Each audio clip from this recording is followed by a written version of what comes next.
किसानों के हितों की रक्षा के लिए सरकार ने वर्ष 1958 में नेफेड नाम की संस्था की स्थापना की थी। नेफेड यानी कि भारतीय राष्ट्रीय सहकारी कृषि विपणन संघ। नेफेड के प्रमुख उद्देश्य इस प्रकार हैं। देश में सहकारी मार्केटिंग व्यवस्था को बढ़ावा देना, किसानों को उनकी उपज का सही मूल्य दिलाना, किसानों के फायदे के लिए कृषि उत्पादों की कीमतों को स्थिर रखना, किसानों को अपनी उपज को मजबूरी में कम दामों पर बेचने से बचाना, उत्पादक और उपभोक्ता के बीच का मूल्य अंतर कम करना। लेकिन हालात उद्देश्य के उलट हैं। आज इसका संचालन करने वाले सरकारी अधिकारियों ने इसका रूप ही बदल दिया है। वे इसे सरकारी संस्था न मानकर व्यवसायिक संस्था बताते हैं। NAFED is a commercial organization. It is not a government organization. You see, we are not existing on government funding. NAFED सरकारी है या व्यवसायिक, ये सवाल ही बेमानी हो चुका है, क्योंकि इसके अधिकारियों ने नेफेड के पैसे को उदारता के साथ व्यवसायिक उपयोग के लिए बांट दिया है। नेफेड द्वारा व्यवसायिक कंपनियों को 1000 करोड़ रुपए से ज्यादा का मुहैया कराया गया ऋण संदेह के घेरे में है।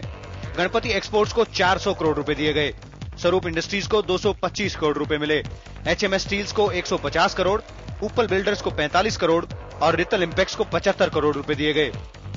जिन लोगों को लोन दिया गया है उनके कारनामे भी काबिले गौर हैं।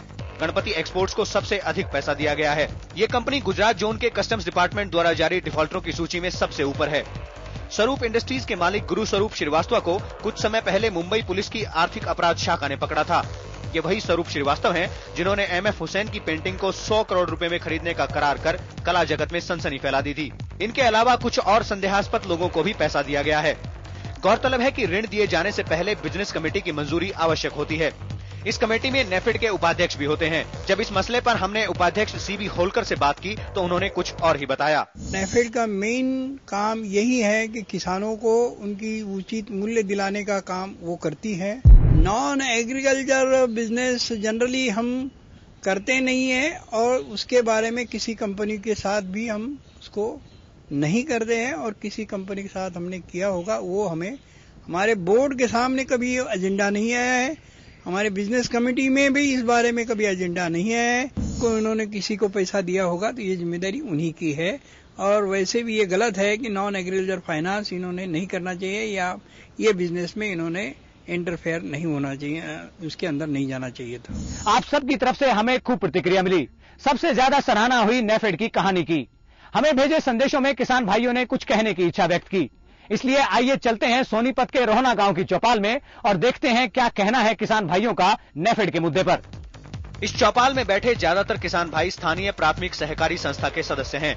ऐसी ही सैकड़ों संस्थाएं देश भर में नेफेड की सदस्य हैं। किसान से उसकी जिन्स खरीद के उचित मूल्य पर खरीद के उसको पैसे देना। नेफेड के जो अधिकारीगण हैं उनको इस बात का ज्ञान नहीं कि ये संस्थाएं इनका उद्देश्य पैसा कमाना नहीं है। उन्होंने इस संस्थाओं को पैसा कमाने का उद्देश्य, वो अपने उद्देश्य से भटक चुके हैं। हमने इन किसान भाइयों से जानने की कोशिश की कि ये नेफेड के बारे में कितना जानते हैं। आज तक कोई भी फायदा नहीं हुआ नेफेड के बारे में। अभी तो मतलब इसी साल तो शुरू हुआ और जानकारी नहीं थी। किसानों के लिए बनाई गई इस संस्था का कितना फायदा आम किसानों तक पहुंचता है। इस प्रकार की प्रक्रिया जाहिर हो जाए कि पैसे का मिसयूज हुआ है। First of all their property is to be forfeited. NAFED के अंदर जिस लेवल पर भी करप्शन हुआ है उनके खिलाफ गवर्नमेंट को सख्त से सख्त कार्रवाई करनी चाहिए, जिससे किसान भाइयों की जो गवर्नमेंट मदद के लिए पैसा भेजती है और उन तक नहीं पहुंचता है, उनको वो पैसा मिल सके। कि जैसे भी जो आदमी पैसे का घोटाला करता है या करप्शन करता है उनके लिए या तो कोर्ट सजा दे या गवर्नमेंट दे या जैसा भी उन्हें करप्शन किया है उसे 8-10 गुना जुर्माना कर दे। वर्कर से लेके ऊपर तक ऑफिसर तक जो भी इसमें शामिल है उनको सख्त से सख्त सजा दी जानी चाहिए। नेफेड में हो रही धांधली के लिए जिम्मेदार लोगों के खिलाफ क्या कार्यवाही होनी चाहिए,